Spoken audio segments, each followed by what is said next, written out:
Muito boa tarde a todos vocês que acompanham aqui o canal do Conde. Estamos em pool de transmissão aqui por todas as mídias progressistas. Nessa live muito especial, tenho aqui comigo, vocês já estão vendo, meu querido Boaventura de Souza Santos, José Geraldo de Souza Júnior está aqui e Alessandra Queiroga. A gente vai conversar sobre desafios do momento, desafios nessa questão internacional da civilização versus barbárie, e também da chegada do Fórum Social Mundial Justiça e Democracia, aqui coordenado entre tantas pessoas. A Alessandra é uma das coordenadoras desse fórum, vai conversar com a gente, vai explicar para a gente como é que está sendo essa organização, e Boaventura e José Geraldo também estão subscritos nesse evento internacional, que vai ter seu lançamento, a carta convite, será lançada no domingo. Quero saudar a todos, quero saudar o público que está chegando aqui para acompanhar, e vamos abrir essa rodada aqui só para saudações, Boaventura primeiro, e depois a gente faz a rodada das considerações iniciais. Vamos começar com a Alessandra,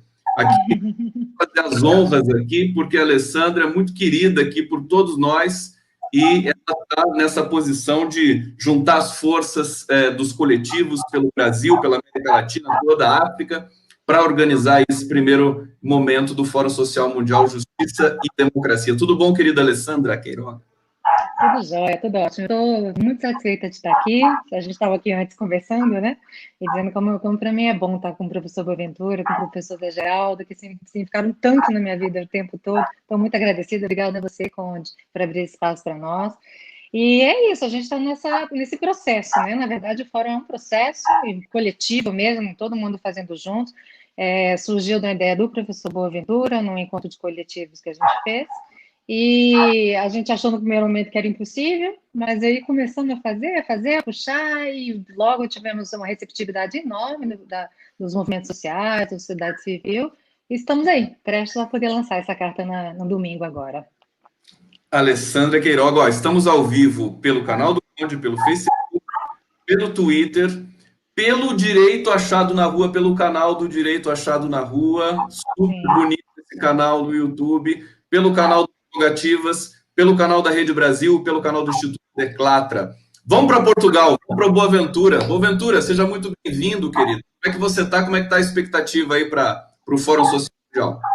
Eu penso que é uma iniciativa muito boa. Eu nunca pensei que daquela conversa, digamos assim, informal, de criarmos o fórum, ela fosse tão entusiasticamente acolhida, e não só entusiasticamente acolhida, como profissionalmente bem organizada. Todo o trabalho extraordinário, que se deve muito, tenho que dizer, à Alessandra e àquelas companheiras, em grande parte mulheres, curiosamente. Não esqueçamos isto, as mulheres são realmente hoje as grandes protagonistas das mudanças no mundo.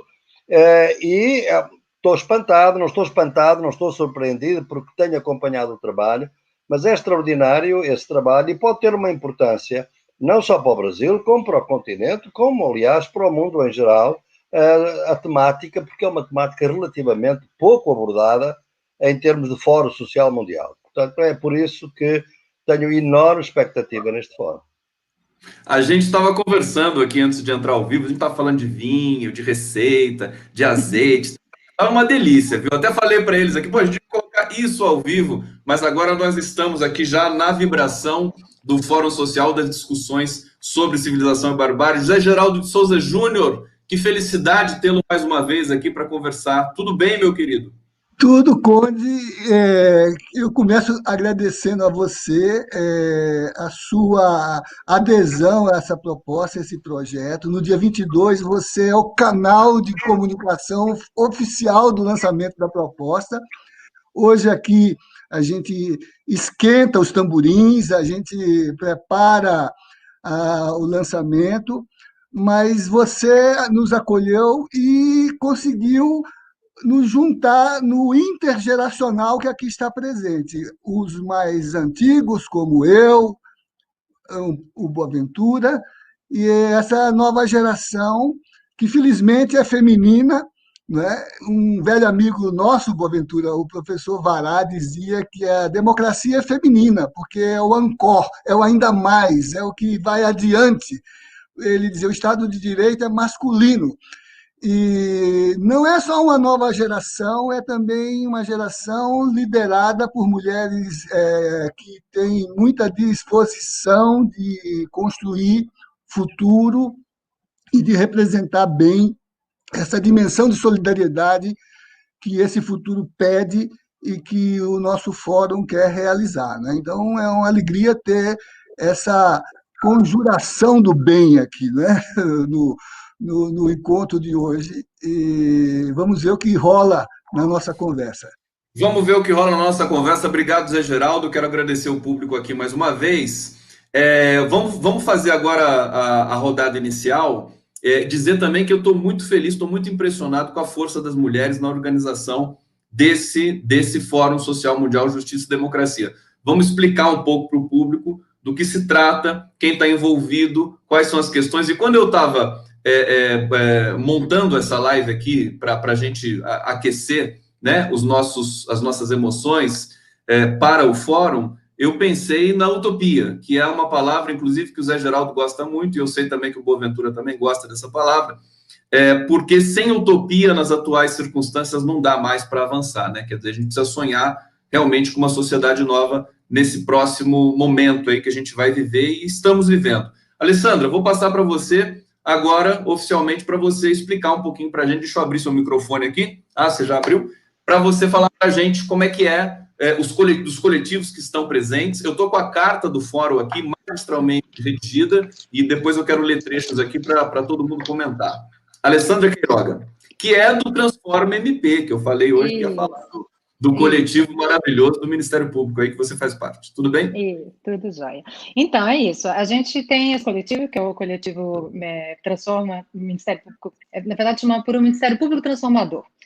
Aí conhecido como Transforma MP para os íntimos.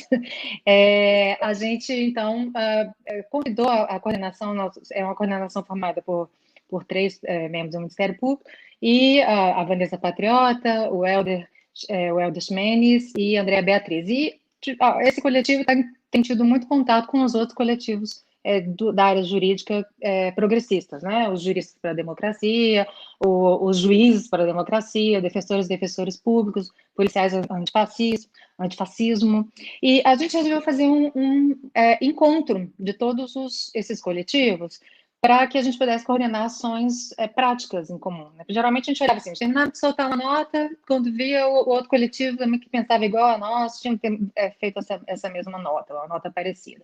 E nós começamos a ver que a gente podia somar esforços, e aí tivemos essa iniciativa de convidar todos os coletivos e conseguimos trazer o professor Boaventura para essa primeira fala. Isso foi no final de agosto, 28 de agosto.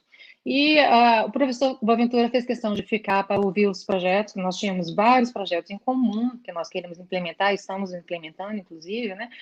A gente tem pautas muito comuns e, assim, escolhemos como principal o enfrentamento à questão do racismo e, assim, uma reformulação das nossas carreiras jurídicas, uma crítica mesmo à nossa atuação, né? A gente tem que olhar para as coisas estão dando errado, não estão indo bem. Então, nós pensamos que a gente tinha que realmente se articular para que fosse tudo mais rápido e que a gente fizesse as coisas com mais força. Então, nós convidamos o professor Boaventura, a gente achou que ele ia aparecer só no final, mas ele fez questão de ver os nossos projetos, né? E ele ouviu as nossas propostas e, quando terminou, ele falou, nossa, que bom que vocês estão fazendo isso, né? Assim, e ele fez uma análise muito, muito bonita, eu fiz até questão de eu própria transcrever o que ele estava falando no dia, e ao final, a última palavra dele foi essa, porque já que vocês estão nessa intenção, por que não fazer um Fórum Social Mundial Justiça e Democracia? Bom, a gente terminou entusiasmados, e aí fizemos uma primeira reunião, quase todas mulheres, né, mesmo, que coordenam os coletivos. Depois eu vou até rever nome por nome, para eu não estou esquecendo, nós somos 6 coletivos. E aí a gente ficou aquela, será que vai ser só nós, mulheres, fazendo? Será que a gente vai topar isso mesmo, né? E essa trabalheira, será que a gente vai chamar? Mas aí, na sequência, eu fui na internet procurando e achei logo o Mauri, que é da ABONG, que é a Associação Brasileira de ONGs, que estava desde o primeiro fórum, né? E aí ele topou, assim, na hora, falou, nossa, que boa ideia. E aí o pessoal da Claxo também chegou, E quando a gente viu, assim, logo, rápido, a gente estava realmente organizados, né? Assim, estávamos somando esforços e estamos aprendendo ainda como é que é esse processo do fórum, né? Eu já fui Fórum Social Mundial, fui em Porto Alegre, mas sempre como espectadora, né? E realmente é muito complexo essa questão dessa organização, porque na verdade não é uma organização do fórum, é um processo. Nós todos, então, desde que começou, desde o dia que o professor Boaventura fez essa sugestão, começou um processo mesmo. E aí as entidades estão chegando e aí fizemos preparamos o texto dessa carta, né? E nós próprios é que fazemos a tradução, é tudo muito manual, porque não envolve dinheiro, a gente não tem como contratar pessoas, né?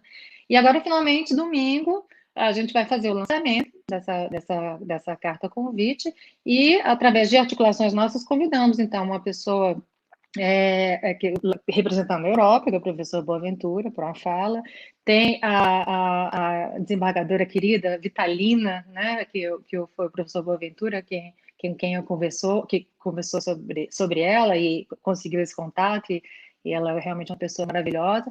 Tem o Amuda, que ele é marroquino, mas ele estava representando o Fórum da Tunísia, os últimos fóruns, que também vai falar, e tem a pessoa, acho que Carolina, tem que esquecer, vou dar uma checada, que ela é do Chile, e então com isso a gente conseguiu representantes de 4 continentes, e nossa ideia é essa, é chamar um movimento grande para que a gente possa discutir o que está acontecendo no país, a visão de fora do que aconteceu, né, quais são as diferenças, enfim. Vamos. Eu quero dizer, obrigado, Alessandra Queiroga. O público aqui está super engajado, prestando atenção aqui nesse esquenta, digamos assim, para o fórum, para o lançamento da carta convite. Eu participei de uma reunião, humildemente, só para alinhar as questões das redes sociais. Fiquei impressionado, justamente, com essa questão democrática que viceja dentro dos coletivos, por esse povoamento feminino que faz uma diferença. A gente tem as eleições hoje no Brasil, muitas mulheres foram eleitas, não ainda no número ideal. Agora, Boaventura, eu vou passar para você na sequência, deixa eu abrir teu microfone já, para trazer de fato aí essa densidade que permeia a confecção do fórum. E queria lembrar da situação dos Estados Unidos. Queria que você comentasse também essa situação eleitoral, que não está, a rigor, definida, existe um impasse ainda eleitoral ali, mas a derrota de um candidato como Donald Trump acena também para um futuro um pouco menos tenebroso para o mundo. Acho que, nesse sentido, um Fórum Social Mundial pode encaixar de maneira espetacular para aglutinar esperanças e os projetos que venham a aparecer aí dos setores democráticos espalhados pelos continentes. Boaventura de Sousa Santos. Que felicidade! Olá, Conde, é um prazer enorme estar aqui de novo contigo. Obviamente que é um prazer enorme estar com a querida Alessandra e com o meu querido José Geraldo, amigos, companheiros de lutas desde há muito tempo, no caso do José Geraldo, e estarmos aqui numa luta que me parece muito importante. Eu penso que, primeiro, a questão do fórum. A questão do fórum é importante porque o fórum foi uma grande iniciativa que teve lugar no Brasil, a partir do Brasil em 2001. O Fórum Social Mundial chegou a ter mais de 150 mil pessoas, reuniu-se nos 16 anos seguintes, praticamente todos os anos, assisti a todos, são, digamos, um fundador, um ativista fundador do Fórum Social Mundial, mas a verdade é que o Fórum Social Mundial perdeu alguma da sua dinâmica. Eu hoje, quando falo com jovens, mais jovens dos 20 anos, e realmente a minha vida leva-me por vezes a fazer muitos contactos com eles, em festas literárias, em férias literárias, nas barriadas ou nas favelas da Argentina ou da Colômbia. Eles não sabem o que é o Fórum Social Mundial. Eles já não sabem. Enquanto os jovens do Brasil, que hoje têm 30, 40 anos, todos se lembram do Fórum, os mais novos também já não se lembram, mesmo no Brasil. A verdade é que ficou um nome muito bonito. Não ficou, mas não ficou muito mais que o nome. E eu, que estou, inclusive, membro do Conselho Internacional, temos vindo a viver intensamente esse drama e estamos, neste momento, num grande trabalho interno, mas com movimentos também fora do Fórum Social Mundial, para tentar reanimar dar uma nova energia ao Fórum Social Mundial, que vai ter um lugar, enfim, que é o possível, que é um fórum virtual, agora em janeiro, para comemorar os 20 anos do fórum, mas o verdadeiro fórum, digamos assim, que pode ser um fórum transformador, no meu entender, e no meu entender de muitos e de muitas que estão comigo, é o fórum presencial a realizar em 2021 no México. E, portanto, há aqui um debate. Entretanto, o fórum criou muitas outras instituições não mundiais, fóruns regionais, fóruns nacionais, fóruns de cidades e fóruns temáticos.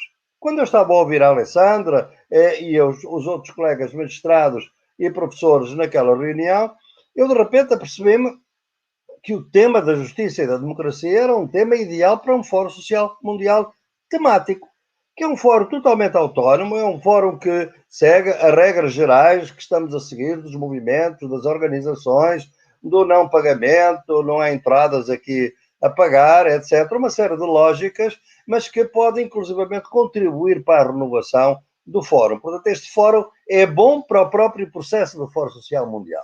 E é muito bom, em meu entender, para o tema que vai tratar, porque é um tema realmente que precisa ser tratado a nível mundial. E já agora que, quando me interpela diretamente aos Estados Unidos, como o Conde sabe, nos últimos 35 anos eu vivi metade da minha vida em Madison, Wisconsin, e metade em Portugal, duas pequenas cidades, Coimbra e Madison, e assisti, portanto, a todo este processo que levou agora às eleições. E uma degradação total, é uma sociedade de abandono, é uma sociedade sem redes sociais, de proteção, é uma sociedade de uma desigualdade extraordinária, de uma grande violência. Eu assisti a tudo isso desde o final da década de 70, quando realmente muita gente ia transformando, vendo que o chamado sonho americano era para eles um pesadelo. O sonho exportava-se nos filmes de Hollywood, na indústria do entretenimento, como hoje, que continua a ser dominada por eles, mas os americanos, eles mesmos, temos hoje, desde o princípio da pandemia, aumentou em 15% as crianças subnutridas, e são milhões nos Estados Unidos. A fome é um problema muito forte nos Estados Unidos.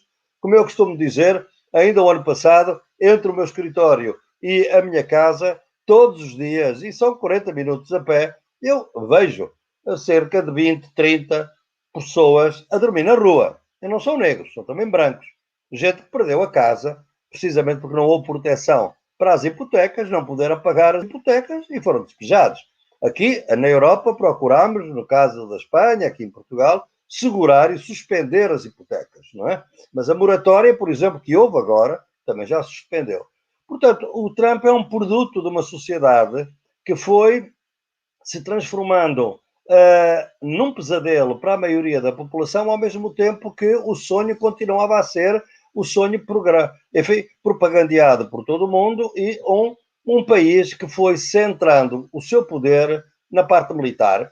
Obviamente, os Estados Unidos é um país que pode destruir o mundo 3 ou 4 vezes, se quiser, mas não se sabe defender de um vírus. Quer dizer, pode matar todo o mundo se quiser e destruir. Mas quando vem um vírus, eles nem sequer produzem máscaras, nem luvas, nem respiradores, ventiladores, tudo tem que vir da China, que é a fábrica do mundo. Portanto, os Estados Unidos mostraram uma grande fraqueza. E o que é curioso é que o Trump, que é produto dessa fraqueza, produto dessa divisão entre o 1%, que são os grandes bilionários, e o 99%, ele que é um homem do 1%, consegue, num sistema degradado de democracia dominada pelo dinheiro e pelo Wall Street, consegue converter-se num antissistema, num homem que representa os 99%. Ora bem, se ele fosse um Che Guevara, se ele fosse um Sandino, se ele fosse um Zapata, representaria esses 99%. Agora, este senhor é um senhor que tem milhões em propriedades, em resorts, e pagou, ao longo destes anos, $760 de impostos federais. Ora, só alguém que é do sistema e conhece o sistema é que paga tão poucos impostos, não é? Portanto, não é um homem do antissistema. É um homem, é realmente um fascista, e já agora, quando vai ter curioso, eu vou pô-lo na minha lista de endereços, porque hoje mesmo vai começar a circular, porque saiu hoje em Portugal, a minha crónica deste mês que se chama Fascismo 2.0, um curso intensivo. Então, este curso intensivo é o curso que eu penso que o Trump esteve a ensinar aos fascistas, ou candidatos a fascistas no mundo. Não é apenas, obviamente, o Bolsonaro, como podereis imaginar, é o Orbán, é o Erdogan, é o Salvini na Itália, é o Sebastião Abascal na Espanha, é o Marine Le Pen na França, é o André Ventura em Portugal, é o Rodrigo Duterte nas Filipinas, é o Museveni na Uganda, é o Nigel Farage na Inglaterra. Ou seja, há aqui um grupo de gente que parte desta ideia. É preciso aproveitar a democracia para chegar ao poder. Quando se chega ao poder, destrói-se a democracia. A democracia só é boa para chegar ao poder.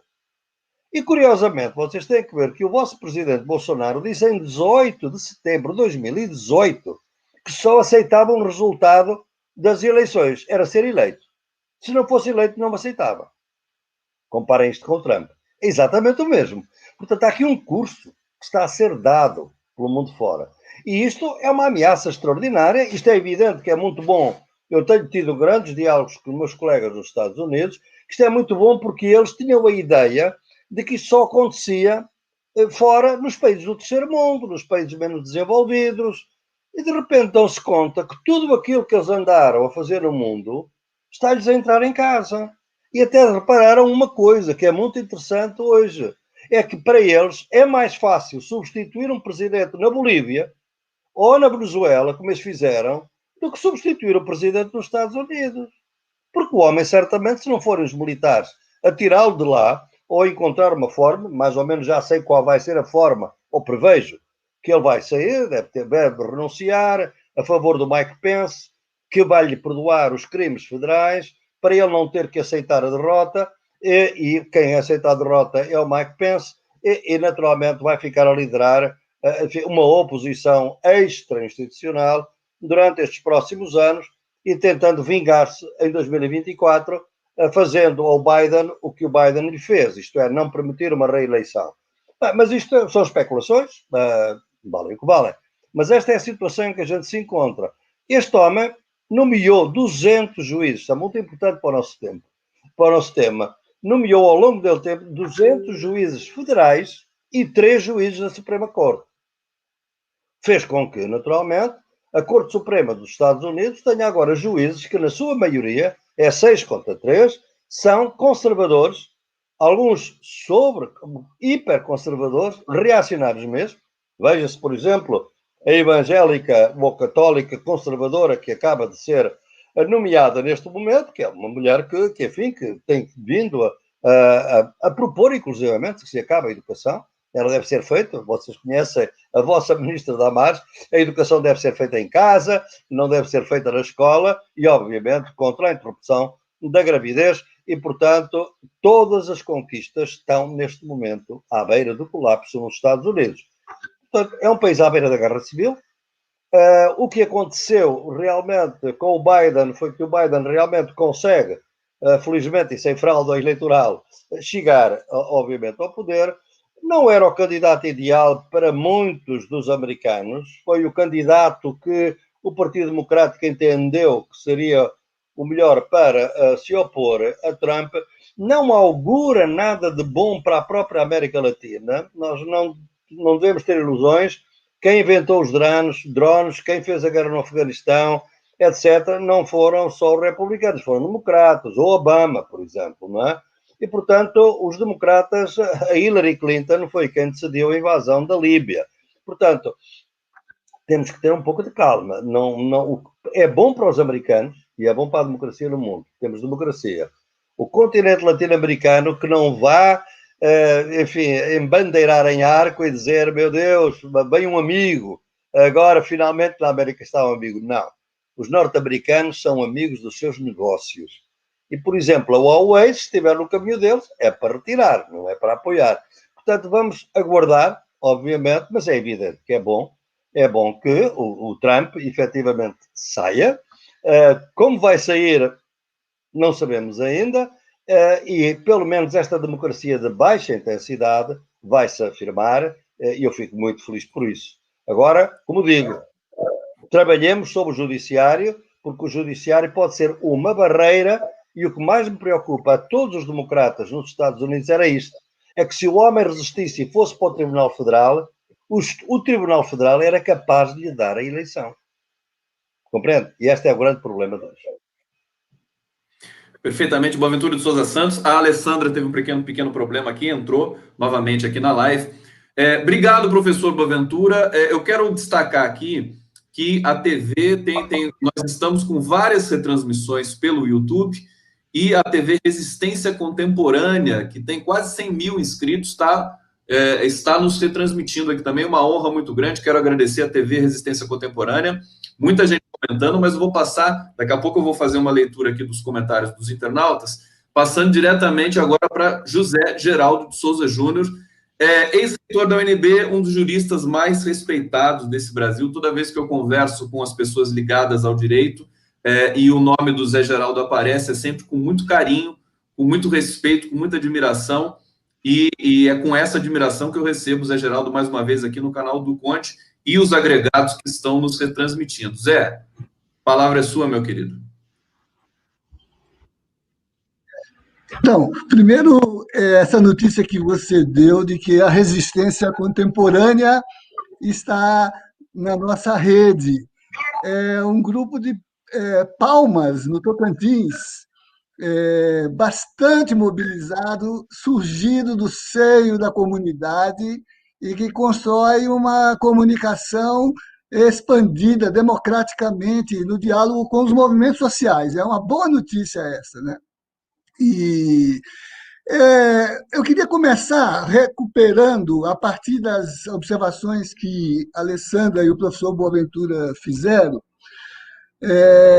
que o cenário tem a ver com o tema que você propôs para a nossa conversa de hoje, que não obstante ainda não termos um dado muito preciso sobre os números e o desenho que sai das eleições nos Estados Unidos e as eleições municipais aqui no Brasil, parece que, de algum modo, há uma recusa a esse obscurantismo, uma disposição a descartar aquilo que parecia ser o transbordar do esgoto no social a partir desse mundo subterrâneo, miliciano, que emerge nos dois hemisférios, né?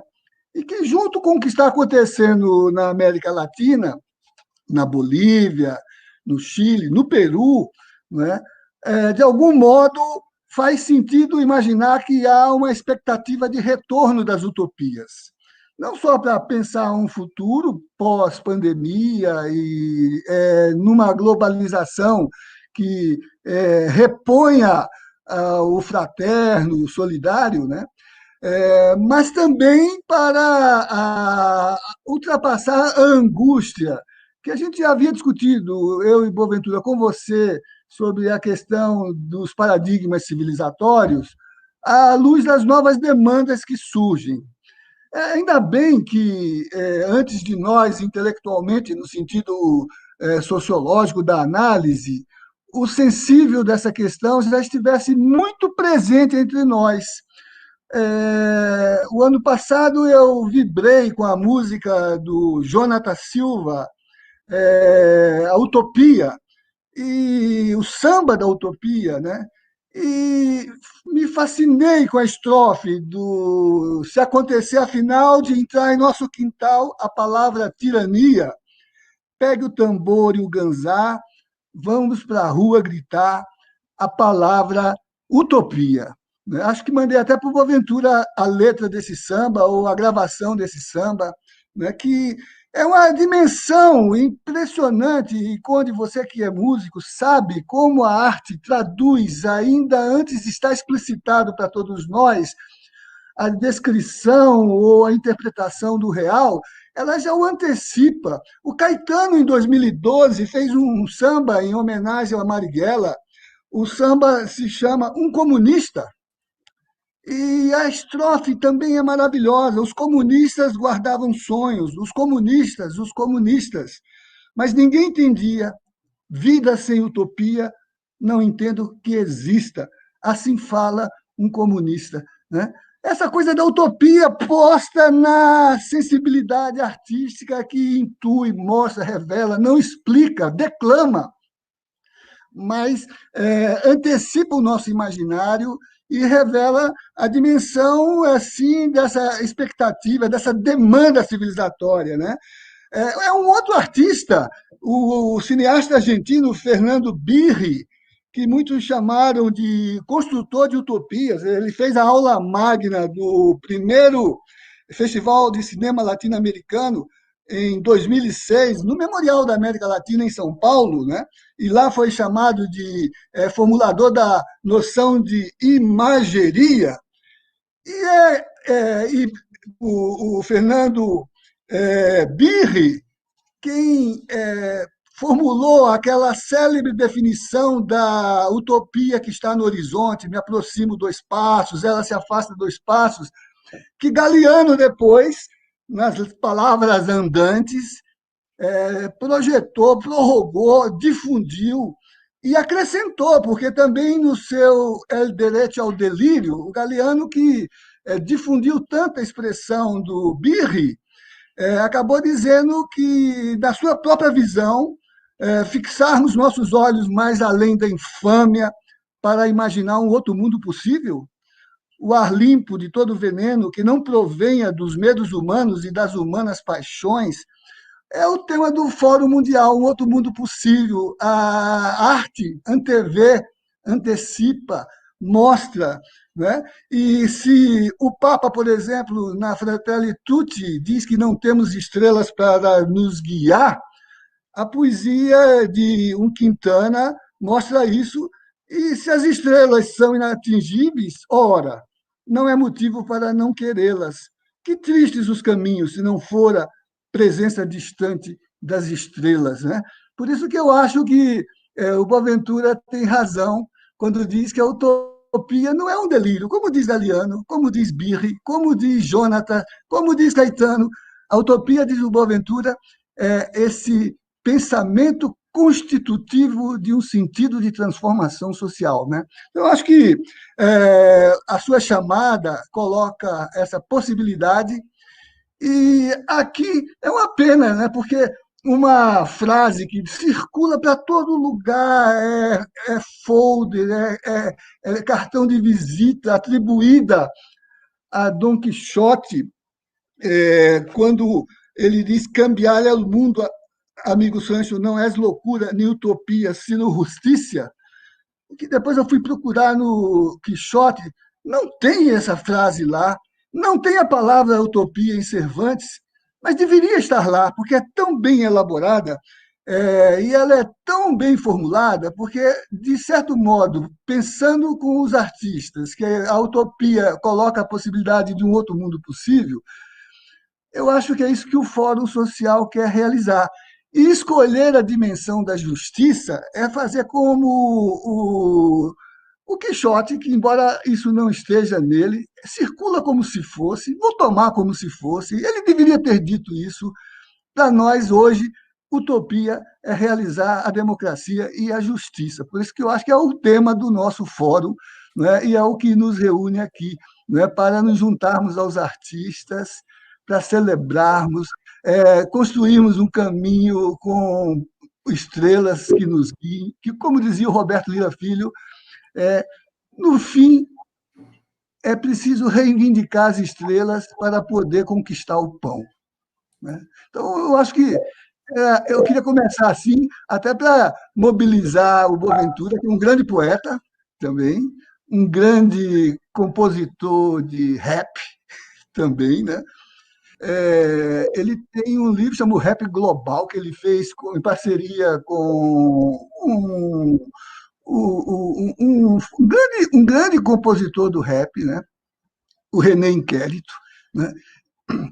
Em que toda a teoria sociológica dele foi, afinal, felizmente, traduzida para a arte e representa essa mobilização utópica que só a arte pode dizer e só a arte pode conceber a utopia. E aí acho, viu, Alessandra, que no nosso fórum a gente tem que ter muita pitada de arte em todas as dimensões, para desenhar, cantar, declamar a democracia e a justiça. É isso, Rony. É isso, é só isso, né? Só essa fala inicial do Zé Geraldo. Você lembra, Boaventura, que você sempre disse lá atrás, bem lá atrás, que a utopia não é um delírio, é a disponibilidade de um pensamento de transformação social, algo que se inscreve na nossa mobilização e que nos move para o futuro. Lembra disso? Do microfone ou não? Já liguei o microfone, pode falar, Boa. Opa, então nessa altura esta live é uma bagunça, mas francamente, mas o Zé Geraldo pôs o tom. Eu não vou resistir a ler um poema meu que circula muito por aí, que foi escrito no dia da morte do Fidel Castro. Então vocês vão à net, posso Fica citar? à vontade. Não, agora vocês mandam na live. A Alessandra está aqui só assistindo você. Ocupamos a live, quando ocupamos a live, é que eu estava aqui a ver o meu livro, que é A Janela Presa no Andaime, que foi publicado em São Paulo, de facto, os poemas, e de repente, tenho muitos livros, realmente, e depois lembrei-me deste que eu escrevi, e como está na net, é só ir ao Google e pôr, é urgente um verso vermelho. Portanto, quem estiver a ver, vá lá e vai recitar comigo, porque eu não recito melhor. É urgente um verso vermelho que suspenda a animação deste desastre, pensado para durar depois do inverno.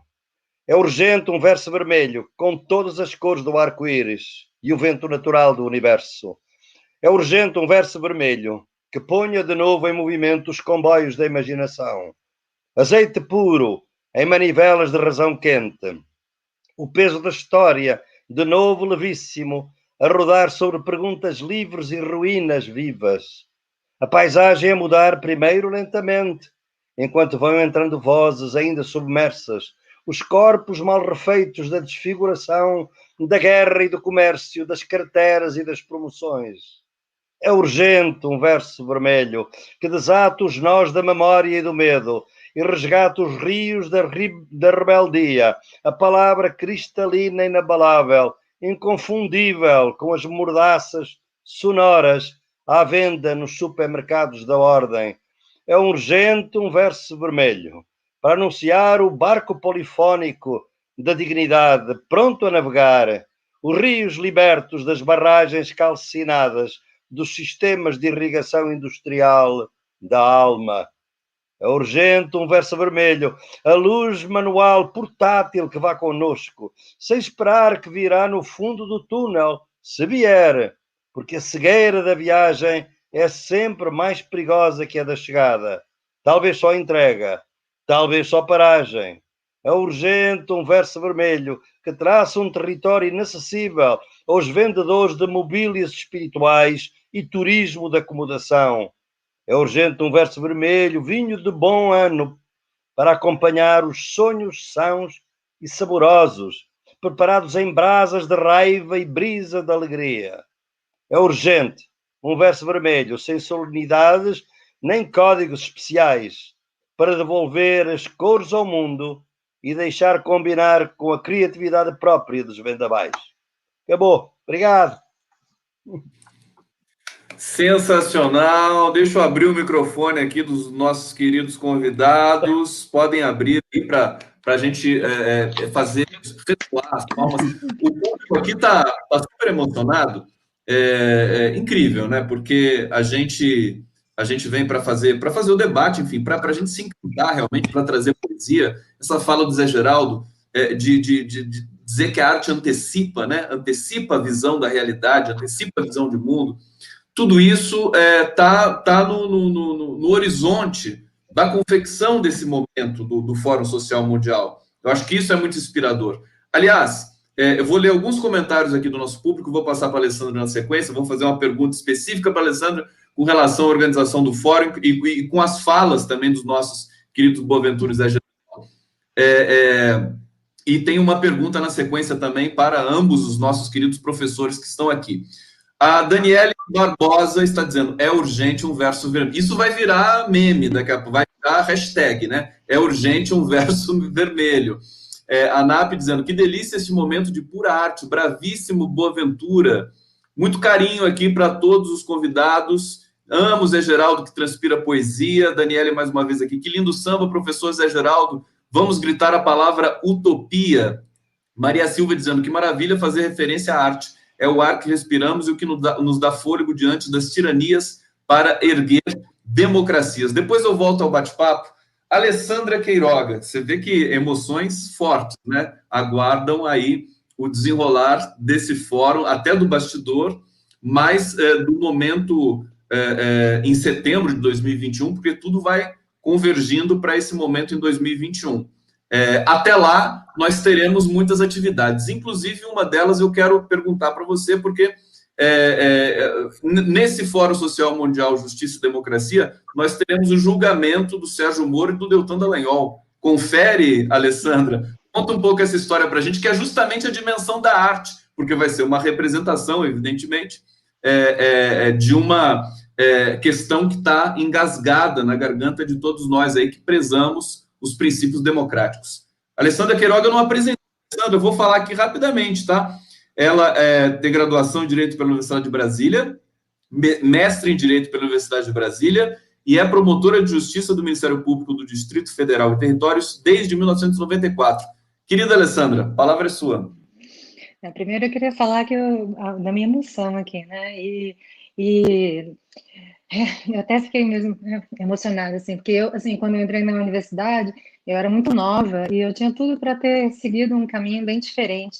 E o professor Zé Geraldo foi meu professor no segundo semestre, né, assim, assim, ele moldou tudo aquilo que eu podia pensar, porque me trouxe isso, né, além de trazer o contato com os movimentos sociais, com a rua, com o direito achado na rua, era sempre muita poesia, era sempre muito amor, muita amorosidade, falando sempre da utopia, né, os diálogos do Lira, me apresentou o Vará, que depois se tornou amigo, então é assim, é um alívio para nós, assim, que tenha tirar esse dogmatismo do direito, que a gente possa pensar de uma maneira diferente, né? E, enfim, eu fiquei emocionada. O fórum, como eu tinha falado no começo, ele é uma construção, né? Então, assim, a gente vai ter um seminário falando de todas as atividades que vão ser, e vai ser, bem democrático mesmo, tudo vai ser construído, agora a gente, provavelmente, agora dia 11 e 12 de dezembro, né?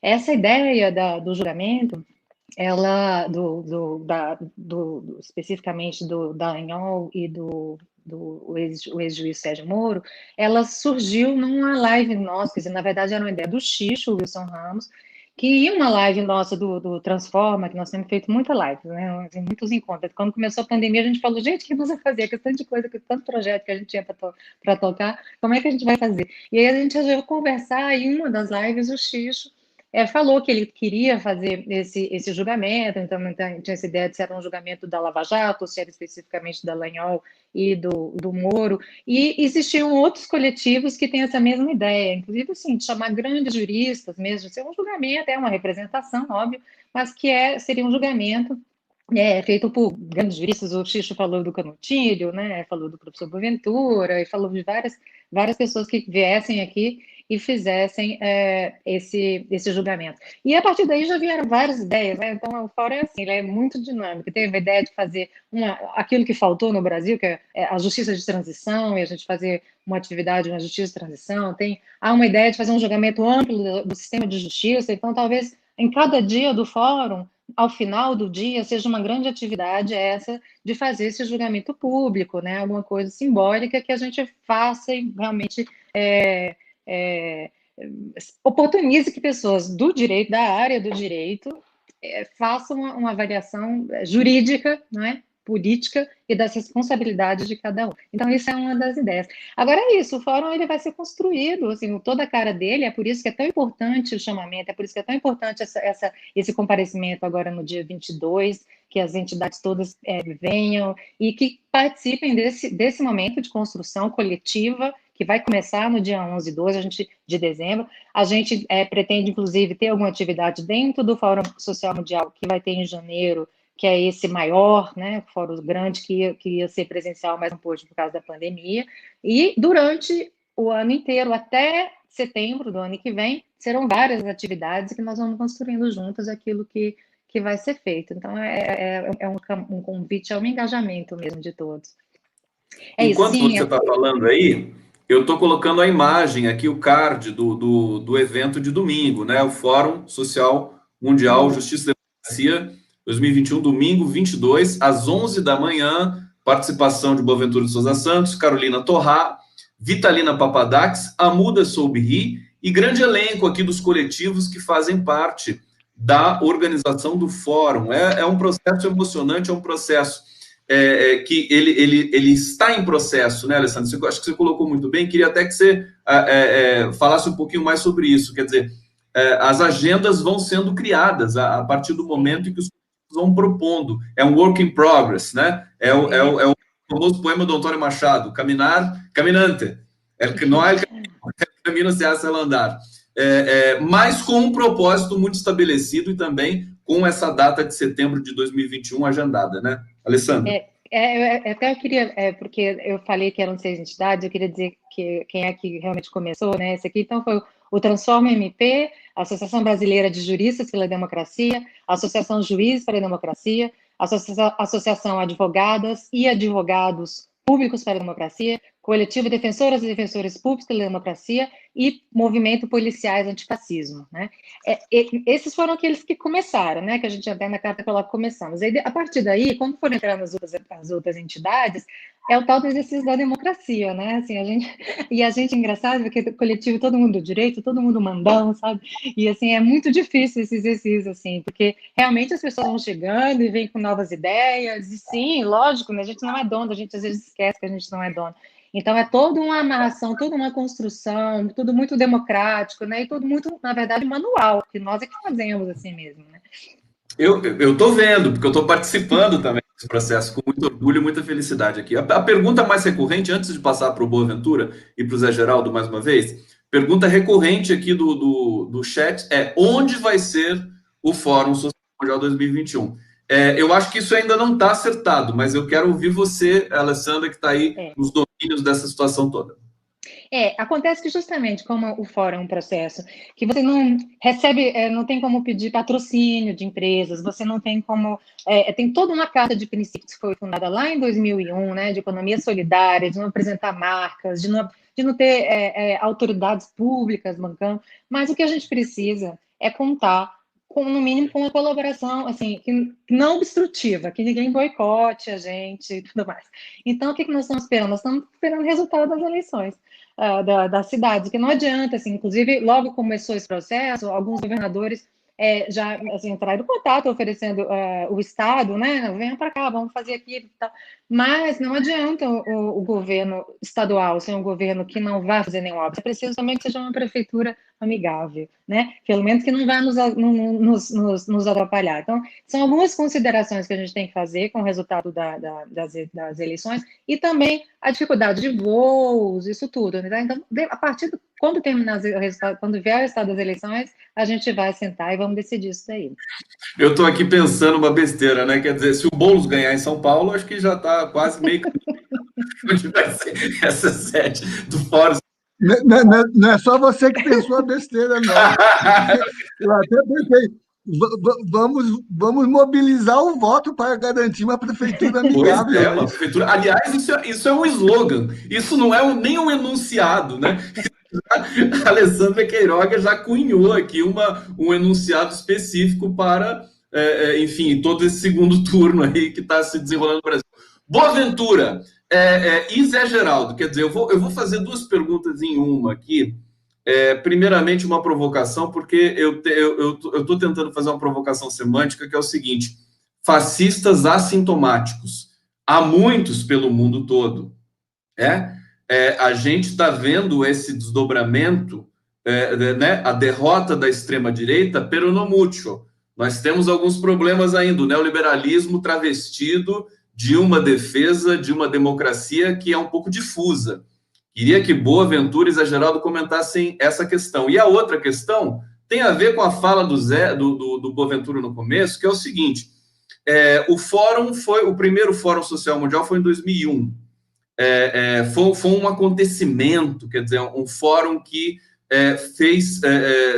concorreu com o Fórum de Davos, né? Fazia uma concorrência, digamos assim, democrática, importante, lúdica, né? E simbólica com o Fórum Econômico em Davos. E foi muito forte, contagiou, e foi no momento que a América Latina também migrou para governos democráticos, praticamente no continente todo, que é o continente forte do Fórum Social Mundial. E será que foi por isso que depois o Fórum se enfraqueceu um pouco? Quer dizer, os governos estavam ali, foram alinhados, tivemos ali um direcionamento democrático de soberania do continente, e aí arrefeceu um pouco essa energia para lutar pelos direitos humanos e pela soberania dos países? Boaventura começa e depois Zé Geraldo na sequência. Deixa eu abrir o microfone aqui do Boaventura. Está aberto. Obrigado, Conde, por me fazer essa pergunta agora a mim, porque eu estou no meio dela, estou num debate enorme dentro de um fórum, conflitual, devo-lhe dizer, e que é bom que se saiba, porque há conflitos dentro do Conselho Internacional que mostram realmente por que razão é que o Fórum Social Mundial não tem o fôlego que tinha antes. Eu só lhe conto esta história simples. Em 2016, em Montreal, eu, a pedido de várias pessoas do Conselho Internacional, elaborei uma decisão, que seria uma decisão coletiva do Fórum Social Mundial, do seu Conselho Internacional, contra o impedimento de Dilma Rousseff. Na altura estava a cozinhar-se o impedimento dela, estava a ser ultimado, não é? O impeachment. Não é? Pois bem, um brasileiro, fundamentalmente, membro, não foi o único, mas sobretudo ele, impediu que nós votássemos essa decisão com esta simples ideia. O Fórum Social Mundial não é político, o Fórum Social Mundial não toma decisões enquanto Fórum Social Mundial, os movimentos podem tomar, mas o Fórum não pode tomar. Eu devo dizer, quase vomitava. Como era possível realmente que, perante uma coisa tão óbvia, que era um golpe contra a presidenta, talvez a mais honesta da América Latina, a ser impedida pelos corruptos políticos mais corruptos da América Latina. Não é? E nesse momento eu cheguei à conclusão de que realmente o fórum assim não podia continuar. E realmente as coisas estavam muito mal. E a verdade é que o fórum, que é o país onde nasce o fórum é o Brasil, o fórum não impediu que tivéssemos um Bolsonaro. Portanto, temos que fazer uma crítica. É essa que estamos a fazer. Eu penso que este Fórum Social Mundial da Justiça e Democracia vai ser um contributo forte para renovar e dar mais energia ao Fórum Social Mundial. E o debate fundamentalmente é este. É que nós queremos que a partir de agora o Fórum não seja apenas um espaço aberto, e há muita gente a favor desta ideia, mas que seja um sujeito político, ou um conjunto de sujeitos políticos. Pode ter uma opinião, até pode ter 2 ou 3, mas tenha uma opinião enquanto Fórum Social Mundial. Por exemplo, o Marrocos acaba de invadir o Sahara Ocidental. Era importante que o Fórum Social Mundial saísse imediatamente com uma declaração a ir contra e a criticar e a denunciar esta invasão que, obviamente, a Europa não quer que se saiba, porque a Europa está com o Marrocos, porque o Marrocos é quem defende a fronteira sul da Europa, os Estados Unidos não têm mínimo interesse e as Nações Unidas estão completamente asfixiadas pelo Trump e com medo do Trump, não é? Tremem de medo com o Trump e, portanto, obviamente que não se faz nada. O Fórum podia ter feito isso, compreende? Portanto, nós estamos num debate que é um debate nem sempre muito agradável, mas é um debate que se tem que ter feito. Há hoje muitos movimentos no mundo que se juntam a nós, temos reuniões praticamente todas as semanas. Há gente que tem posições diferentes, na mesma linha que a minha, mas, e que não é só minha, mas é de um grupo de reflexão de bastante gente. Portanto, nós estamos aqui exatamente para quê? Por que razão é que o Fórum agora é importante? Porque o Fórum tem uma grande missão neste momento. E nem é preciso entrarmos se vamos alterar a Carta de Princípios, não me interessa isso. É que o Fórum, neste momento, pode ser uma voz contra a destruição da democracia. Contra os tais fascistas assintomáticos que estão por aí a corroer a democracia. E porquê é que eles o fazem? Porque é o tal fascismo 2.0. É porque eles aprenderam que se pode destruir a democracia a partir de dentro. E se não a conseguirem destruir plenamente, pelo menos destroem-na um bocado de maneira a que ela fique servil aos seus interesses. E, portanto, esta é a situação em que a gente se encontra. E eles têm eficácia. Veja, por exemplo, só para lhe dar um exemplo, depois quero falar um bocadinho no continente latino-americano, mas só um bocadinho aqui no Brasil. Nós hoje sabemos, por causa do Vaza Jato, e é uma coisa que se vai discutir, obviamente, no fórum também, como é evidente que houve aqui uma grosseira manipulação política ou judicial contra Lula da Silva e outras personalidades de esquerda para as tirarem da eleição e, naturalmente, dar a eleição ao Bolsonaro. Houve uma demonização, fundamentalmente, de um partido de esquerda, com todos os defeitos que pode ter, mas não foi uma luta contra a corrupção em geral. Nós sabemos que muito antes dele, coisas que não tinham prescrito, crimes que não foram prescritos, que sabemos hoje, que a Lava Jato decidiu não perseguir. E estavam aí antigos presidentes muito respeitados hoje no Brasil. Nem quero mencionar nomes, porque alguns até foram meus amigos no passado. Mas, de todo modo, foi uma perseguição orientada para a esquerda. O que é que eles conseguiram? Essa operação hoje está desacreditada. Está desacreditado, obviamente. Não é? Eu penso realmente que, como o Sérgio Moro é, acima de tudo, o embaixador dos interesses norte-americanos no país, a minha ideia é que, se ele não tiver futuro, esteja só com atenção. Já o venho a dizer há mais meses. Se ele vir que não tem futuro no Brasil, esteja com atenção qual é o cargo internacional que este homem vai assumir. O Durão Barroso foi o secretário da União Europeia durante um tempo. Fez todo o trabalho que o neoliberalismo queria. Introduziu o neoliberalismo na União Europeia. Qual é a sua função hoje? Presidente do Goldman Sachs. Está tudo dito. Eles recompensam aqueles que lhe fazem os favores. Portanto, Sérgio Moro nem o fez de uma maneira tão brilhante quanto o Durão Barroso, mas lá terá a sua recompensa. Portanto, o que é que eles conseguiram? É que agora vamos para as eleições municipais. Ficou claro que isso foi um ataque à esquerda, digamos assim. A esquerda não ganhou estas eleições. Temos coisas maravilhosas. É evidente que as mulheres vieram para a frente. Mulheres de movimento. Os movimentos sociais vieram para a luta, não foram os partidos de esquerda. Foram eles, mulheres negras, sobretudo. 46 mulheres negras de movimento. Mulheres trans eleitas. Quem diz que o povo brasileiro é de direita está enganado, porque senão não votavam nelas. Agora, o que é que eles conseguiram? É que, apesar de tudo isto, esta mudança que se deu com a demonização que se deu do PT, com a demonização que se deu da esquerda, quem vem a ganhar nestas eleições é, acima de tudo, o centro. São os partidos do centrão, que são aqueles que estão unidos ao Bolsonaro e a impedir, obviamente, que haja um impeachment contra ele. Ou seja, a Lava Jato teve eficácia. Não foi toda a eficácia que queriam, não conseguiu salvar plenamente aqueles que, obviamente, fizeram um serviço sujo, digamos assim, mas normalmente é assim. Os interesses globais usam alguns indivíduos, quando não lhes serve, descartam-no. Quero um exemplo melhor: Daniel Noriega, o presidente do Panamá, colaborador da CIA, agente da CIA, trabalhou com a CIA. No momento em que ele deixa de ser útil para os Estados Unidos, metem-no na prisão. Portanto, esta história está aí toda, só não a vê quem não quer. Portanto, eu penso que o Fórum Social Mundial é absolutamente fundamental para defender a democracia. Porquê? Defender as instituições democráticas. Porque o judiciário tem sido utilizado exatamente para destruir a democracia. Em muitos países, o que é que o Trump está a nomear os juízes para o Tribunal Supremo? É exatamente para destruir o processo democrático. É dizer-lhe assim: sim, senhor, houve fraude, o colégio eleitoral vai, por exemplo, nomear pessoas que não correspondem à votação do Estado, podem fazer isso pela Constituição, e o Tribunal diz: pois está bom, está tudo legal. Já fizeram isso em 2001, quando deram a vitória ao Bush e atiraram ao Al Gore, que reconheceu a sua derrota, para muitos injustamente, não o devia ter reconhecido. De maneira que é esta situação que a gente tem. Nosso senhor vê como, na Bolívia, exatamente, os tribunais foram acionados imediatamente para impedir que o Evo voltasse ao país. Só que a Bolívia são 62% indígenas. A esquerda latino-americana, que é racista e sexista, não entendeu que os indígenas têm outra maneira de pensar. E o Evo já está de novo na Bolívia. Mas o Rafael Correa não está. Porque exatamente o mesmo sistema que se fez com o Brasil, que é o grande laboratório, se fez com o Equador.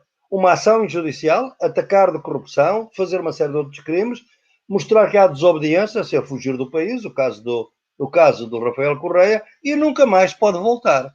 Inclusivamente ele era candidato e, obviamente, teve de deixar de o ser. Na Argentina, felizmente, porque houve transição política, a Cristina Kirchner pôde ser vice-presidente. O mundo está a mudar. O continente está a mudar. Esta é a altura do Fórum Social Mundial inserir e trazer o sistema judiciário para aquilo que tem que ser. É uma salvaguarda da democracia, não pode ser um coveiro da democracia. Só pode ser uma salvaguarda se respeitar a Constituição. Se os juízes falarem nos autos, se os juízes fizerem política, porque defender os direitos fundamentais e a Constituição fazer política. Mas é essa a política legítima, não é outra. E isso é que tem que ser feito. Porque para fazer as outras coisas estão os congressos. Veja agora o que acaba de passar no Peru. As energias da população na rua para evitar um governo completamente ilegítimo, que foi posto e que teve que renunciar ao fim de 2 dias. Portanto, o continente está a mudar. O senhor vê o discurso do David Choquehuanca, que era o grande, para mim, seria ele o homem que sucedia ao Evo, se o Evo Morales não quisesse ter candidatado anteriormente, era ele o grande candidato e o que seguiria o Evo, é agora o vice-presidente, um discurso absolutamente extraordinário de novidade epistemológica, ideológica, com o discurso da terra-mãe e dos povos indígenas no continente. Portanto, os sinais, neste momento, são positivos. Se por acaso nós tivéssemos Guilherme Boulos prefeito de São Paulo, digo-lhe, a conjuntura alterava-se, não só no Brasil como no continente. Eu sou cidadão honorário de São Paulo, devo dizer, não é? Eu podia viver, eu não gosto de São Paulo, desculpem-me os paulistas, mas é uma cidade grande demais para mim, mas eu era capaz de ir a viver, só para viver este tempo, com essa maravilhosa Irundina, que eu conheci há muitos anos, que andou numa Irundina móvel pela cidade de São Paulo, uma ideia absolutamente notável. E foi ela que me permitiu a mim conhecer com o Paulo Freire na parte final da vida dele, quando era secretário da Educação. Portanto, acho que é notável este momento. O Brasil está num ponto de viragem, tem que tocar muito cuidado, é criar uma pressão pública muito forte para que o senhor Bolsonaro chegue a 2022, não ganhe as eleições, ou se ele se puder candidatar-se, que não indique o seu candidato e ele ganhe as eleições, porque se ele o fizer, destrói o Brasil.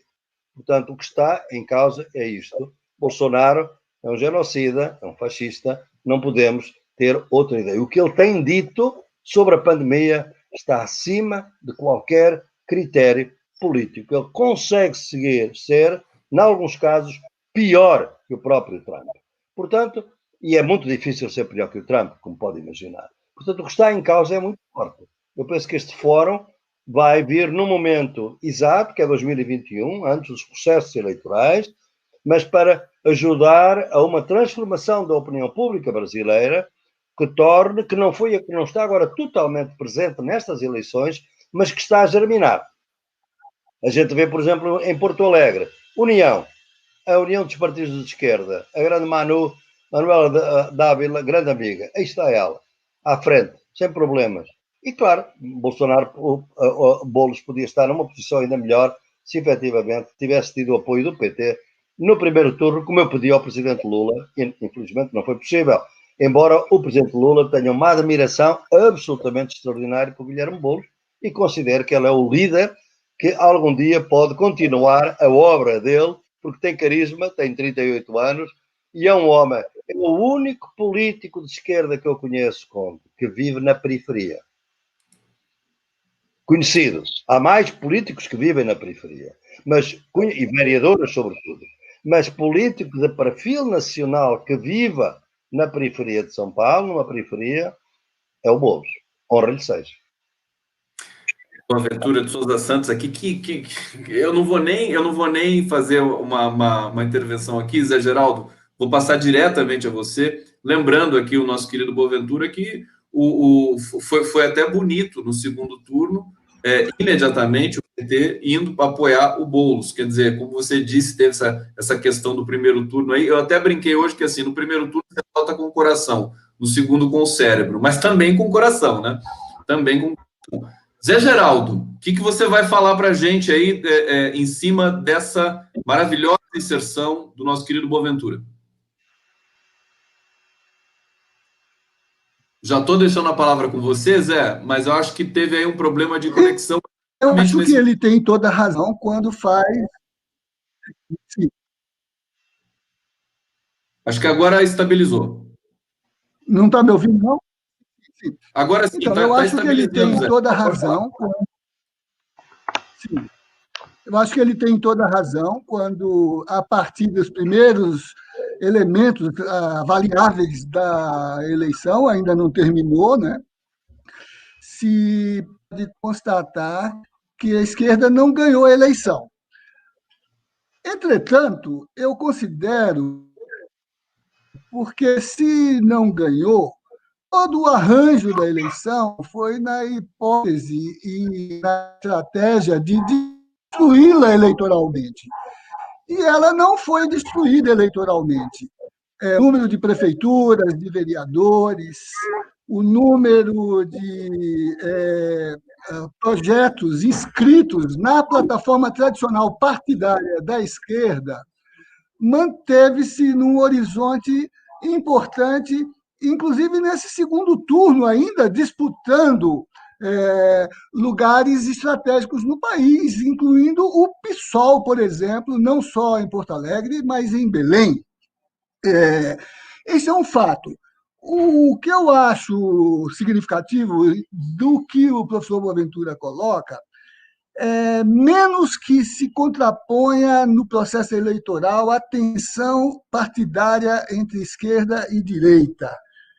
É que nessa eleição, eu penso, e também no resto do mundo, nos Estados Unidos, na América, está se contrapondo o pensamento utópico ao pensamento fascista. Eu acho que isso é importante avalizar, e isso explica, por exemplo, que no Brasil, não sendo os partidos os que possam reivindicar a vitória eleitoral, é uma extraordinária vitória eleitoral o ganho das mulheres negras, das mulheres trans, das comunidades quilombolas.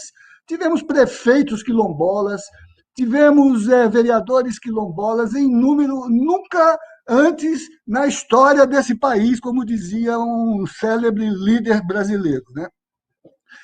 Eu acho que o pensamento utópico ele ressurge na tensão que se disputa hoje, e a prova disso é o discurso do vice-presidente da Bolívia, que eu tive o cuidado de, assim que eu recebi, mandar para o Boaventura por WhatsApp, porque é um discurso realmente extraordinário, né?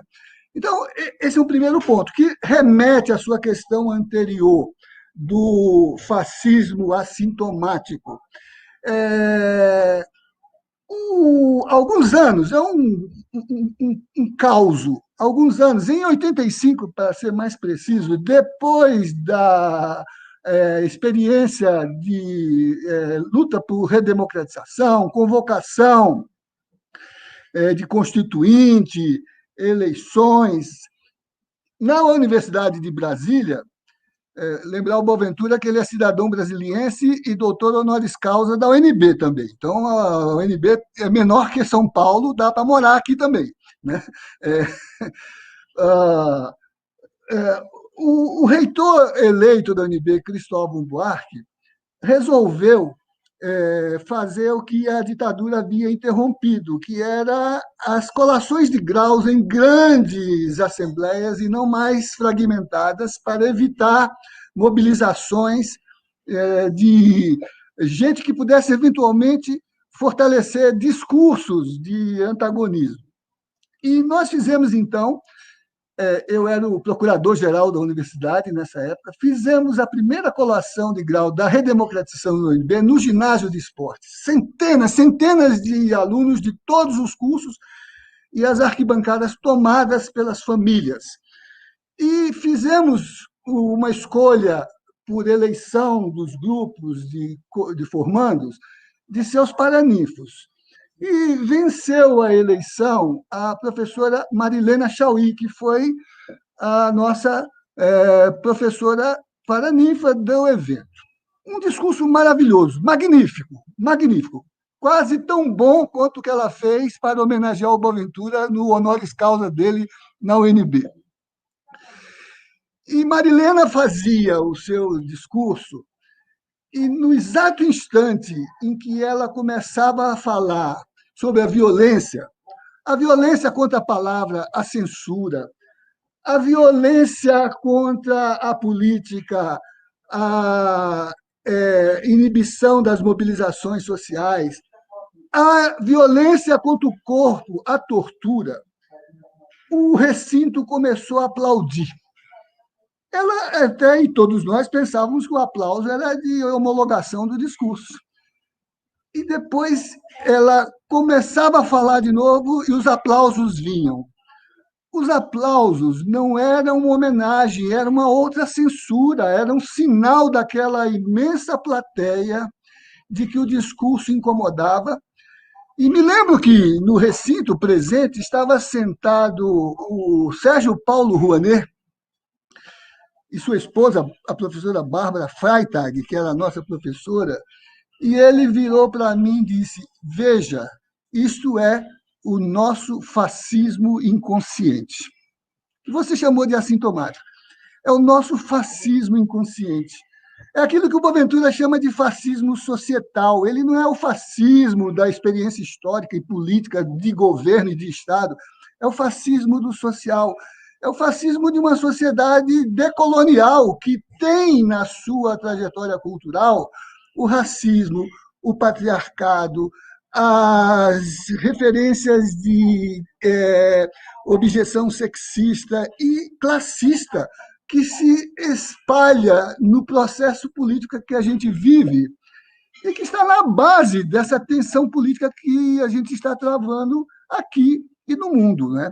Então, eu diria que, com relação a essa tensão que nós temos que nos organizar, e acho que o resultado das eleições nos dá algum fôlego, o fôlego de pensar que os movimentos sociais, como disse o Boaventura, são a novidade nesse processo, porque eles têm agendas, eles têm capacidade de articulação, eles têm formulação política. Veja o MST, as comunidades de bairro. Esses dias assisti nos eventos da FLUP, o Boaventura em diálogo com a periferia do Rio de Janeiro, numa discussão que me emocionou a partir de quilombolas, a partir de líderes de comunidades de bairro, a partir de associações de moradores, numa leitura do social e do político de clareza, como poucas vezes somos capazes de ver. Então, eu acho que, nesse processo, a utopia está na base da luta contra esse fascismo societal, esse fascismo que é inconsciente, mas não é um fascismo sem direção, é um fascismo que é aparelhado no processo da luta política que se organiza nas instituições e que contamina todos os espaços da estrutura funcional dessas instituições, e é um fascismo que não escapa nem aos meios de comunicação, nem ao sistema legislativo e nem ao sistema judiciário. Então, eu acho que o fórum que nós estamos propondo é uma possibilidade de construir um diálogo a partir da emergência do social, dessas energias utópicas, desse acumulado utópico que a nossa experiência histórica colocou na nossa consciência possível de transformação do real em direção a um outro mundo, a uma outra sociabilidade, a uma outra capacidade de construir projetos de sociedade que recuperem a dinâmica do democrático e a ética dos direitos humanos.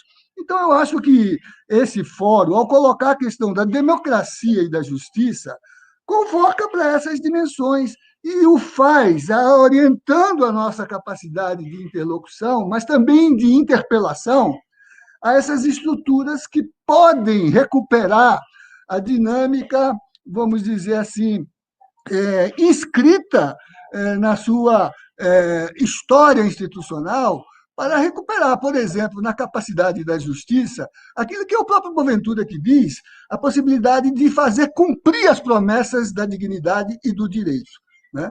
Que é a procura de uma experiência de redemocratização da própria justiça. A nossa carta convite, ela tem um excelente diagnóstico, mas ela é um pouco ainda difusa no tocante a centrar o alvo da interpelação, o resgate da possibilidade da justiça se reintegrar na sua função social e na sua competência interpretativa do mundo. Discutir as condições de classe, as condições culturais, as condições de formação dos operadores de direito que acabam produzindo um esvaziamento da política e da promessa que até a lei, mesmo a lei mais singela, acaba carregando quando se articula de modo programático e de modo ideal. Ela faz uma promessa, a Constituição promete a reforma agrária, por isso que o MST pede reforma agrária e pede que se cumpra a promessa constitucional da reforma agrária.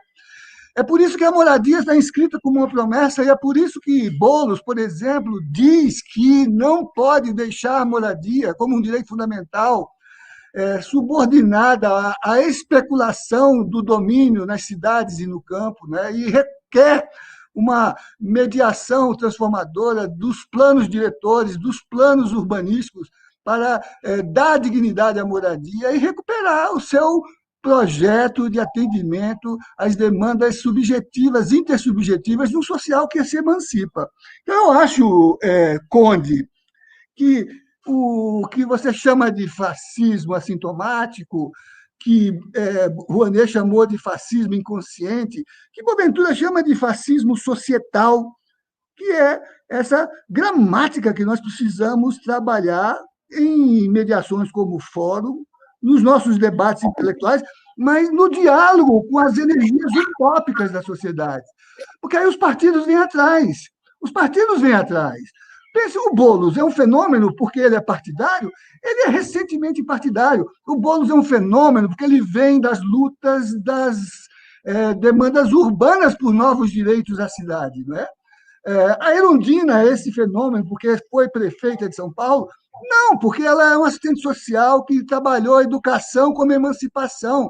Ela é freiriana, ela é uma competência da educação como mediação para transformar o mundo, transformar as pessoas, porque as pessoas transformam o mundo. Eu acho isso e acho que esse fórum pode ser uma oportunidade preciosa para abrir diálogo a partir das nossas organizações com as energias utópicas ainda latentes e ainda presentes na história social das instituições, como, por exemplo, as instituições políticas no legislativo, nas estratégias de trabalho administrativo e, sobretudo, nas estratégias de atuação do sistema judiciário, né? Bom, eu acho que é um pouco isso que eu queria ter em mente. Eu sou muito otimista, como a gente já viu, né? Mas eu sou otimista na ação. O Hegel dizia, é preciso a consciência infeliz. A consciência é infeliz, mas a ação é elegante, ela é propositiva, ela é voluntária, ela é transformadora, ela é militante. Então, eu sou pessimista na razão e otimista na vontade, como propunha o Hegel e como hegelianamente Gramsci também propunha, né? Fantástico, Zé Geraldo Souza Júnior. Deixa eu dizer, a Alessandra deu uma desconectada aqui, já deve estar voltando, vamos esperar aqui, deixa eu aceitar novamente. Alessandra de volta. Eu vou até aproveitar e dizer acho que a gente ainda faz mais uma... essa fala do Zé, a fala do Boaventura, enfim, esses dois craques que estão aqui, é difícil você pensar, essa fala, nossa, como é que a gente vai continuar depois de uma fala dessa? Não, a gente continua. Eu queria que botasse a justiça como o epicentro da demanda do fórum. Um pouco como o Quixote, que nunca, o Cervantes nunca disse isso, mas o Quixote acabou dizendo, não é utopia, é justiça, não é isso? É dar à utopia no momento o nome de justiça.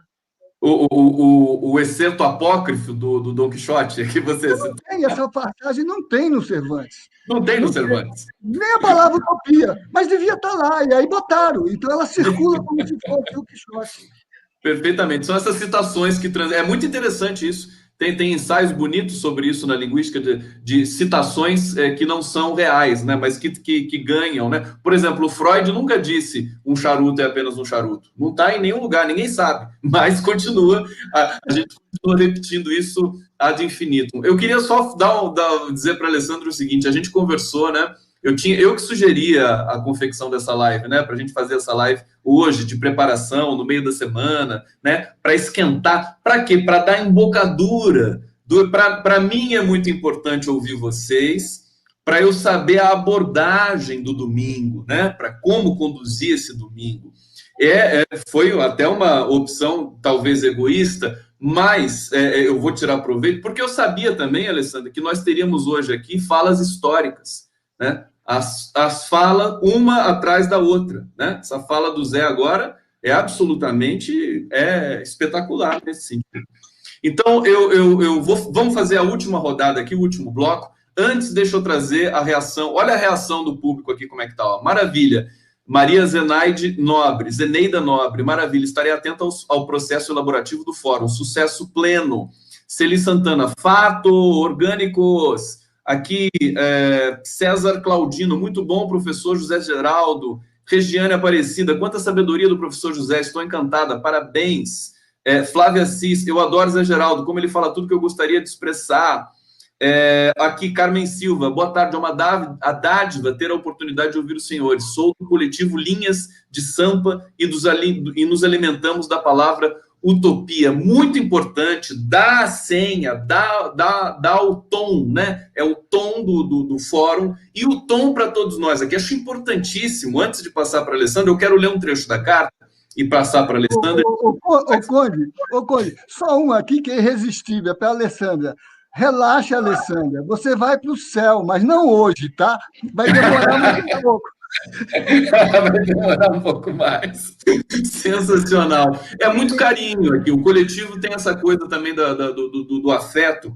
E destacar isso tudo que o Zé comentou, pedir para a Alessandra também seguir nesse tom, que é o seguinte, a questão da justiça, que o Zé colocou, que é o centro agora dessa, digamos, reformulação de leitura dos horizontes da civilização, e os movimentos. Eu fiquei pensando, enquanto o Zé estava falando assim, que os movimentos sociais, eu me lembrei de uma cena que me foi relatada por uma amiga querida, quando a Erundina ganhou em São Paulo, e quando ela trouxe o Paulo Freire diretamente para ser o secretário de Educação, primeira coisa que o Paulo Freire fez em São Paulo foi trazer todas as merendeiras das escolas municipais para um evento, para uma celebração, eu não me lembro aonde, mas todas juntas para celebrar. Uma coisa bonita que vem da questão do movimento social, como você lembrou da Erundina, dessa formação. Agora, a preocupação que fica os partidos foram, aqui no Brasil, em grande medida, criminalizados, demonizados, espancados. Nós temos uma profusão, são quase 40 partidos políticos no país. E será que também não seria o momento de discutir isso? Quer dizer, essa embocadura dos partidos, né? Os partidos, acho que eles estão rarefeitos nesse sentido e os movimentos ganham protagonismo. Bom, isso é uma boa notícia, é uma questão que eu queria trazer para a rodada final e passar para a Alessandra agora lendo um trecho da carta. Deixa eu pegar aqui o trecho que eu queria dizer aqui, né? Bom, a carta diz o seguinte, num dado momento, né? Os motivos e a urgência são conhecidos. A chamada sociedade moderna se acomodou ante as milhares de situações de violações de direitos humanos, um destaque especial ao escancarado racismo estrutural que nos assola e a manipulação da democracia através de técnicas cada vez mais sofisticadas de disseminação de notícias falsas. Toda a estrutura econômica e social se alimenta e está alicerçada nas desigualdades inerentes ao sistema capitalista, que leva ao extremo a exploração do trabalho humano e mantém-se centrada não só no racismo, como na violência contra as mulheres e a comunidade LGBTQI+, na segregação dos desiguais, na violação dos direitos dos povos indígenas, quilombolas e ribeirinhos, entre outras. Não é por outro motivo que, em 6 meses de pandemia, quando a esmagadora maioria das brasileiras e brasileiros reduziram sua renda, ficaram desempregados e mais de 160 mil perderam a própria vida, as estatísticas indicam que as elites lucraram mais de 30 bilhões de reais. Aqui também, dando o tom do Fórum Social Mundial Justiça e Democracia, queria perguntar, então, trazer a Alessandra para essa discussão. Fica à vontade, Alessandra, para falar sobre aqui as falas do Boaventura e do Zé, e sobre a confecção dessa carta, porque eu sei que não foi uma coisa assim simples, quer dizer, uma confecção de uma carta coletiva exige várias intervenções, várias reconfecções. Então, eu passo para você para te ouvir agora, Alessandra Queiroga, tudo bem? Tudo bem. Como é que ela vai para o céu, mas não agora, né, Zé? Tomara que não.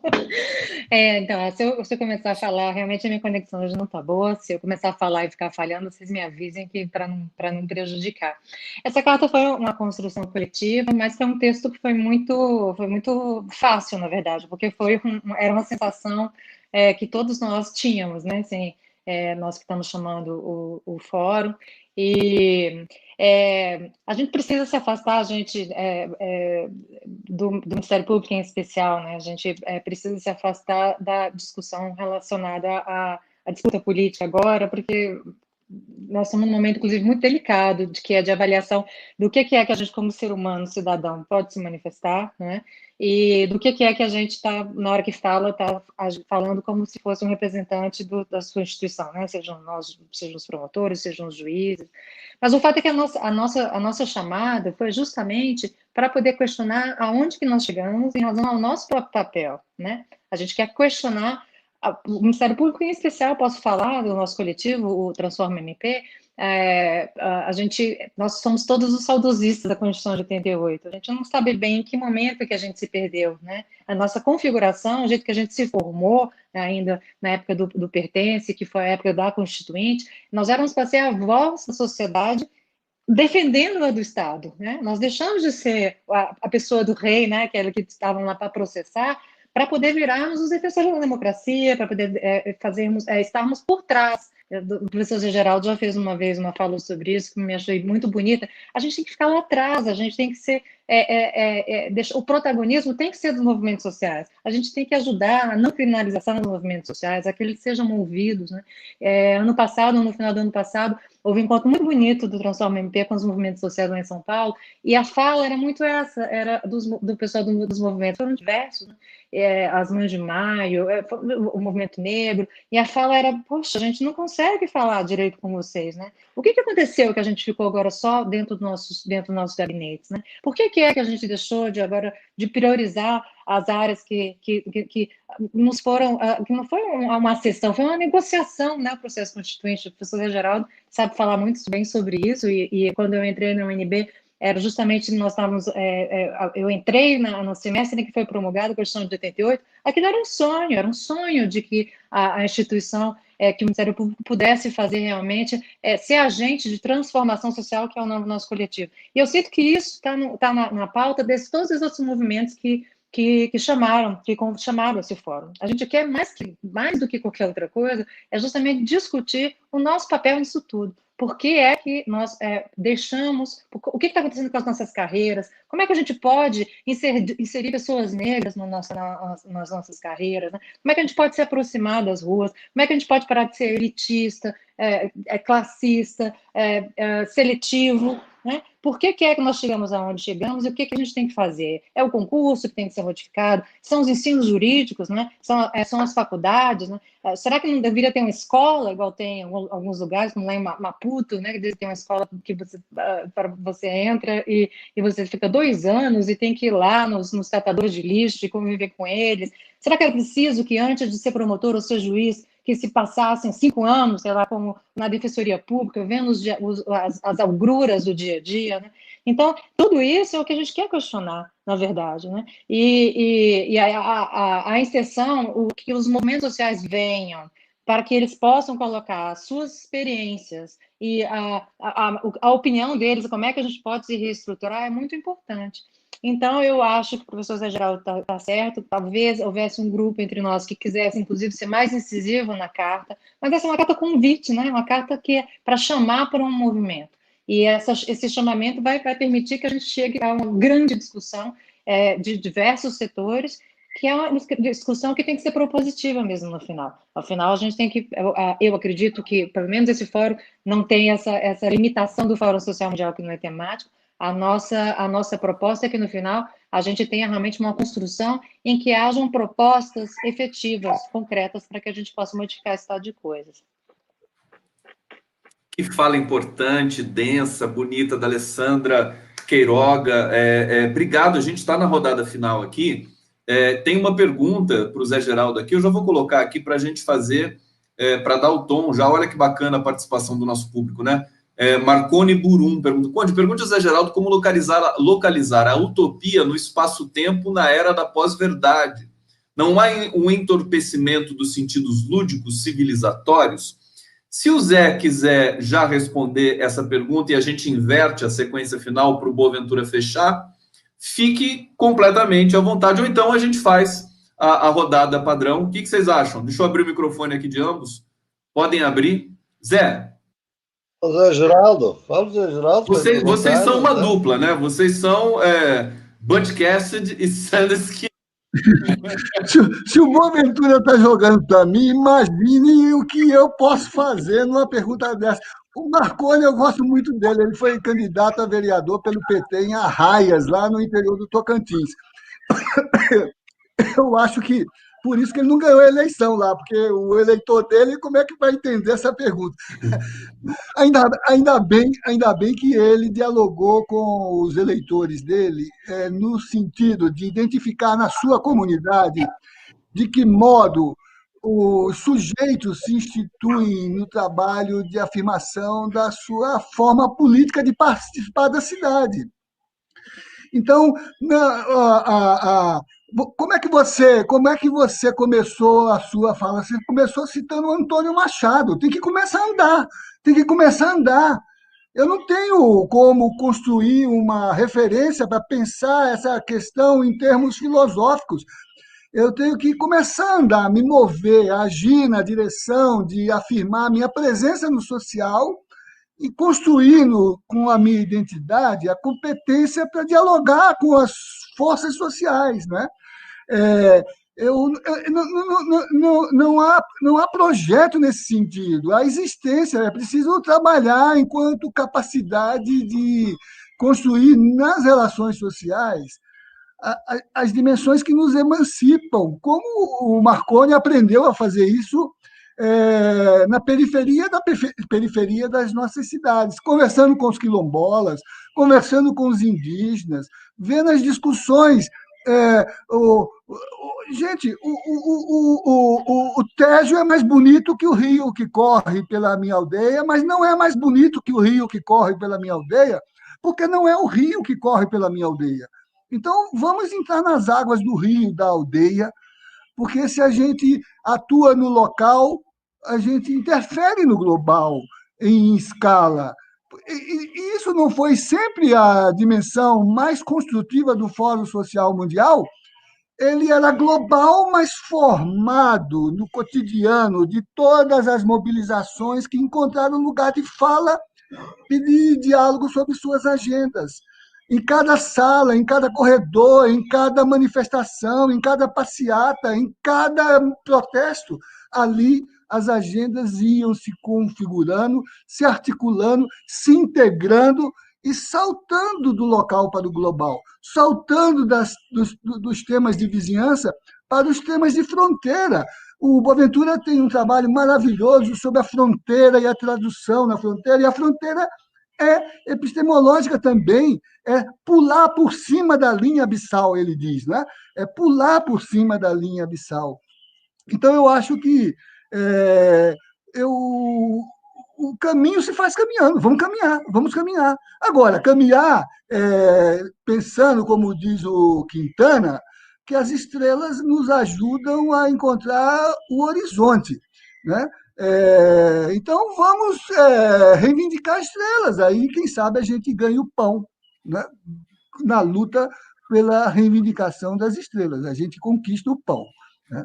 Eu diria isso, né? Mas isso é uma aventura. É, tudo que eu sei, eu aprendi muito com ele, com o professor Lira Filho, né? Com o Vará. O Vará dizia, Oh, como é meu que Deus. interpela a utopia? Ele diz, sonha, sonha, sonha, né, Alessandra? Ele diz, sonha. Fantástico isso. Olha só, gente. Vamos então. O Boaventura vai fechar. Pessoal aqui vibrando com a live. Eu quero dizer o seguinte: quero agradecer José Gilberto Arruda Martins, o Gilbert Martins, e o irmão dele, Givalber Arruda, editores do canal TV Resistência Contemporânea, que, Alessandra, eles acabaram de dizer assim: estamos juntos na retransmissão de todas as lives que o Fórum vier a transmitir. Mais uma parceria fechada. Eu quero dizer que o Diário do Centro do Mundo está com a gente, não hoje, mas no futuro estará. O GGN do nosso querido Luiz Nassif vai estar junto com a gente. O Prerrogativas, Rede Brasil, o Direito Achado na Rua, Canal do Conde, o Instituto Declatra, muitos outros parceiros estão aparecendo. Estou conversando com a Rede Brasil Atual, Brasil de Fato. A gente vai costurar pool de transmissão, porque realmente o Fórum Social do Mundial é uma marca muito forte. A palavra não é boa, mas as pessoas estão... há uma demanda para as pessoas se abrigarem em algum discurso. E esse momento chegou, e o timing é esse, e o Boaventura agora vai falar para a gente. Boaventura! Oh, meu querido, estou com todo o gosto. Então, é uma maravilha, é uma emoção sempre estar com o José Geraldo e agora a Alessandra, com quem eu converso quase diariamente também, por causa da questão do fórum. Obviamente que e o José Geraldo sabe isso, eu trabalho muito sobre a questão da utopia, porque de facto eu penso que ele tem razão, é exatamente assim que a gente deve fazer. Aliás, este último livro que vai sair pela Boitempo em janeiro, chama-se O Futuro Começa Agora, da Pandemia à Utopia. E exatamente os 3 últimos capítulos são dedicados à utopia. Eu não é propriamente, eu fico sempre maravilhado e preso e seduzido pelo discurso profético do meu querido José Geraldo. Talvez eu não tenha essa vantagem enorme de ser tão religioso quanto ele. Eu também sou otimista, mas sou um otimista trágico, isto é, estou sempre a olhar para as dificuldades que estão no nosso caminho. Eu acho que nós temos de nos combinar, e temos-nos combinado toda a vida, é uma coisa extraordinária. Estas 2 pessoas, eu fico muito feliz sempre que estou com ele. Então, para mim, fundamentalmente, a utopia tem que ser realista. Isto é uma contradição nos termos. Mas a verdade é o seguinte, é que obviamente sabemos que a utopia não se alcança, a utopia é exatamente o que dizia o Fernando Birri, está aqui para nós continuarmos a caminhar, obviamente, não é? As utopias modernistas foram todas, praticamente podiam ser um enorme pesadelo, porque tinham um modelo fechado de como é que seria a sociedade. Se a gente vir o Fourier, se vir o Tomás More, eu não gostaria de viver naquelas utopias, francamente. Portanto, a utopia é outra coisa. A utopia é a nossa aspiração de uma sociedade melhor a que nós temos direito, basicamente. É não reduzir a realidade ao que existe. A realidade não é apenas aquilo que existe só. É aquilo que tem potência de existir. É aquilo que pode vir a existir se nós quisermos, porque temos direito a isso. E, portanto, a utopia tem isto de realista, desde que a realidade não esteja apenas reduzida àquilo que existe. Então, o que é que não existe? Existe exatamente aquilo que a gente não vê, mas que está no terreno. Eu, por exemplo, dedico um capítulo inteiro às iniciativas das comunidades que, abandonadas pelo Estado, foram organizantes para defender as suas populações. Não é só o caso da Paraisópolis que ocorreu ao mundo. São outros. É Zavaleta, é o Cauca, é o Crique na Colômbia. Todos estados casos com quem eu convivi e que estudei. Na Rocinha, foi a comunidade, através de umas jovens, que resolveram lutar contra os fake news, as notícias falsas que vinham do Planalto, dizendo que era uma gripezinha e que não tinham que se defender. E elas sabiam que a população da Rocinha ia morrer, sem mais. E então organizaram, através do Facebook e depois de outras formas, a sua forma de se defender. Isto é utopia. É que aquela possibilidade que ninguém imaginava que fosse possível e que se realizou. E, portanto, há muita utopia na nossa sociedade, a gente é que não a vê.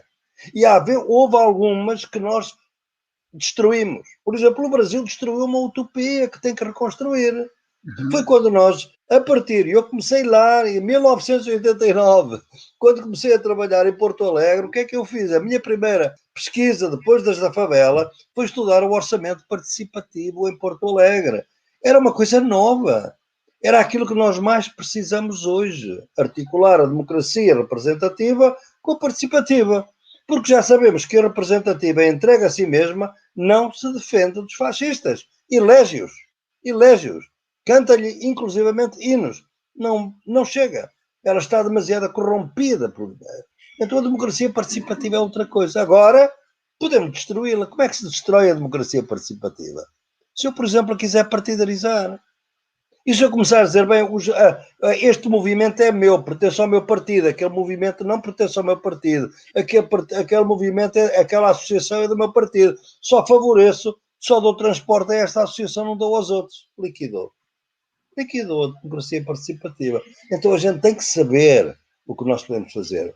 Quando há um bocado referi o Chocobanca, realmente o meu querido Zé Geraldo, eu também tinha recebido diretamente da Bolívia assim que ela acabou, porque toda a gente sabe da minha relação com o Chocobanca. A utopia é exatamente o que este senhor disse, que é o que fazem na Bolívia. É realmente ir buscar. Eu até tenho um textozinho recente sobre o vernáculo e o utópico, em que eu tento mostrar que a utopia não se pode fazer sem recuar muitas vezes a tradições que estão aí no terreno, a economia solidária. O que é? O bem viver, que é o viver em harmonia com a natureza, os povos indígenas, campesinos, das mulheres camponesas, quilombolas. São eles que produzem 70% da nossa alimentação, não é a agroindústria. Esta gente tem criado todas estas formas, que são formas que nós devemos acarinhar, mas nós vamos para a universidade, vamos para um departamento de agricultura. Qual é a agricultura que se ensina? A agricultura industrial. Quem paga as bolsas aos estudantes das faculdades de agronomia? A Monsanto, obviamente, para que os agrónomos venham dizer que o que é bom é os transgénicos. Compreende? E, portanto, a adubação e os inseticidas. Isto é corrupção da educação, porque a educação não foi ainda descolonizada. Nós temos que descolonizar as nossas universidades, temos que descolonizar o nosso conhecimento, temos que descolonizar, obviamente, o nosso saber. E isto obriga a uma desaprendizagem. Os nossos próprios magistrados progressistas também têm que se descolonizar. Porque como eu próprio também, como é que eu cheguei às questões do pluralismo jurídico, do direito, não é apenas o direito achado na rua, que é uma iniciativa absolutamente extraordinária do José Geraldo, e com quem eu estive, aliás, desde a primeira hora, envolvido, mas é os direitos próprios das populações quilombolas, ribeirinhas, indígenas, que têm os seus direitos, que devem ser direitos com os quais resolvem muitos dos seus conflitos. Para nós isso não é direito. Nós temos hoje estudantes na Amazónia, na Colômbia, tem estudantes por todo o lado que estão a tentar estudar exatamente com eles, com essas populações, para os defender. Ou seja, o mundo está cheio de diversidade, Conde. O problema é que a gente não a vê. O problema é os nossos óculos. Nós temos que mudar de óculos, basicamente, não é? E, portanto, é isto que eu vejo. Esta utopia é essa que está inscrita. Porque o homem tem essa, o ser humano.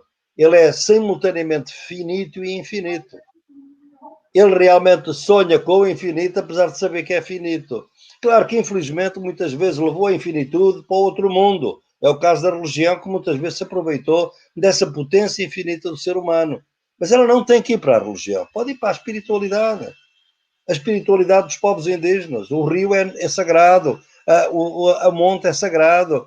É deste mundo e é sagrado. Isso é uma espiritualidade que nós não entendemos hoje. Há tanta coisa no mundo, tão interessante e tão diversa, que é aqui que está exatamente. E a mim o que me custa é ver essas jovens. Eu, por exemplo, acompanho muito as mulheres negras da periferia de São Paulo, que estão exatamente, ainda ontem foram despejadas pela polícia, no dia das eleições, foram despejadas pela polícia.